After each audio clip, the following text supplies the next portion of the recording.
when people come to make their confession, they ask invariably for advice.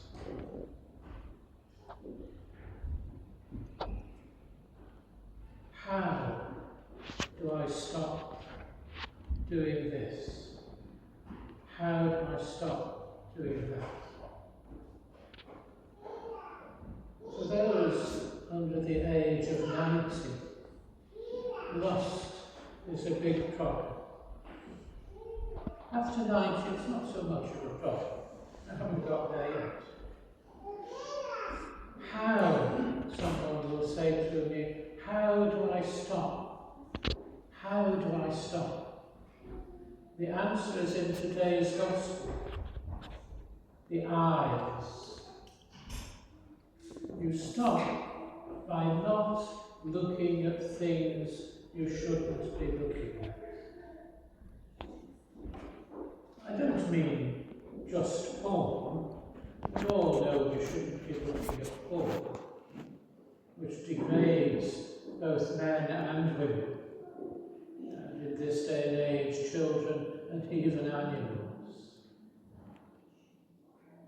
No, I mean more than that. We must stop looking at all the images around us in the world, which tempt us, A, to fancy somebody. I think one of the worst expressions ever was engendered probably by the carry-on films.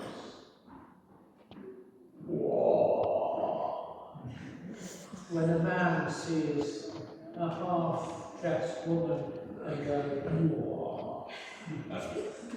nowadays, women will see a man without a shirt, with a six-pack or four-pack, eight-pack, whatever it is. I just got a balance. And women now will go,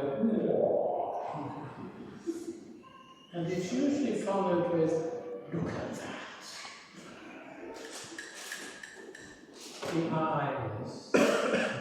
If we can avert our eyes, not only from things we shouldn't see on the television, but on all the advertising posters in the world, the hoardings that display some woman or some man partially clothed, to engender us to think, well, I don't know, or I'd like to be like that. When I drive to church at 9 o'clock on a Sunday morning, there are so many people out running. They're caring for the body and forgetting the soul. Unless, of course, they're running to church, and I haven't found any of them running to church. Nobody has turned up sweating like mad, covered in lycra. The eyes. When you ask me, how can I start to stop?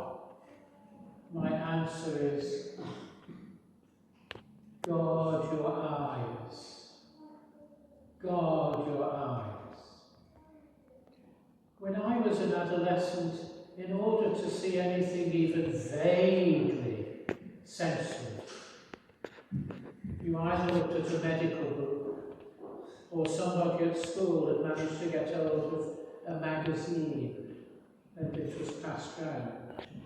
Now, you all sit there with your phones and go, whoa, whoa, whoa. The answer is, don't. Don't. But don't expect to get over it straight away, because you'll go back to it. Because the body and the world will say, there's no harm in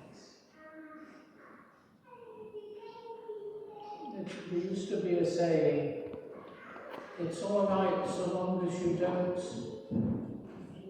harm the children or frighten the horses. that's one of them.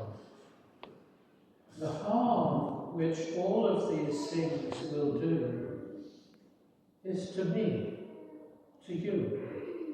When I look at something that I shouldn't be looking at, it harms me.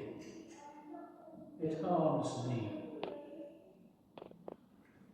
I said to my spiritual father when I went to make my confession this last time,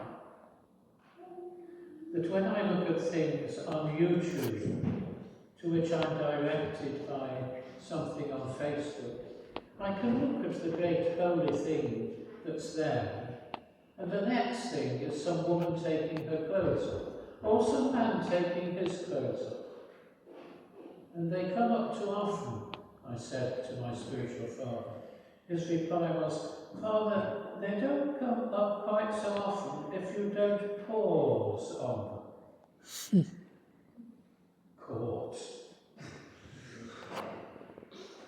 We have to learn not to look. Either we close our eyes, or we look up. We have the icons in church all around us. We should look at them. And when we can't look at them, don't look at your phone. Don't click through until you get a wall. Instead, if you must look at your phone, look at the icons that you saved on the phone. Icons with a capital I. And in that way, turn your eyes, your mind, and your heart back to God. But expect to fail, because we are humans, we fail. Then don't just give up on it and despair. No, but come back to God in confession. Ask for forgiveness and start all